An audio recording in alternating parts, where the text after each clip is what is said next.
Problem 3, I'm trying to prove those triangles are congruent, so I'm going to start by putting my given info into the diagram. The first given I see is namely that this side right here, AB, is congruent to side DE. Right after that, I see another given that this longer side, BC, must be congruent to the side EC. And I've already got a side, I've got two sides. I'm, either side angle side or side side side.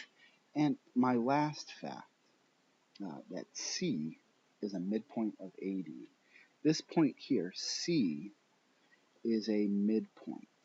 And that's where we're getting into the second part. I don't see vertical angles. I don't have a line coming through and another line coming through making these angles congruent. That's not what I have here.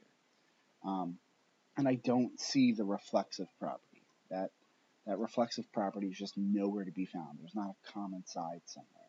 So I don't have a free fact. This is one where they're going to give you a given that's like definitional, either like a midpoint or something else. And in this case, we got a midpoint, and we're looking at this. When you've got a midpoint right here, it's going to create on the left and on the right two congruent pieces. And that's what's going on here. It's saying if you look at AD, all of this, from A all the way to D, this entire side, or this entire segment, is going to get split into two congruent pieces. One right there, and another one on the other side of it. It's like to the left and to the right. That piece is in the middle. So that definition right there, that midpoint, is what gives me side, side, side. When I write my proof, which I'm now ready to do, this will be accomplished by the side, side, side postulate. So I'm going to start, as I always do, with the givens. And I know there's going to be 3 givens, so I'm just going to kind of write that down. And the first given is that AB is congruent to DE,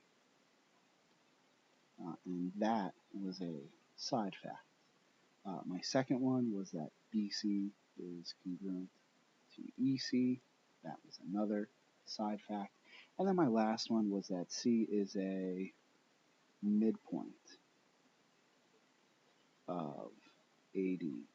And that is not a side fact. That's something that will get me. It's going to produce, you don't need that arrow, but it's going to produce another side fact, namely that this side here, from A to C, AC, this must be congruent to CD. That's what it tells me. It tells me that AC is congruent to CD. And how do I know that? Well, that's the definition of a midpoint. That's what it means to be a midpoint. That's what it creates. So that's my last side fact. And now I'm ready to finish this up. I'm ready to prove what they asked me to prove. I'm ready to say that triangle, make sure you have that, ABC, is congruent to triangle DEC. And what is my reason for that? What postulate am I going to use?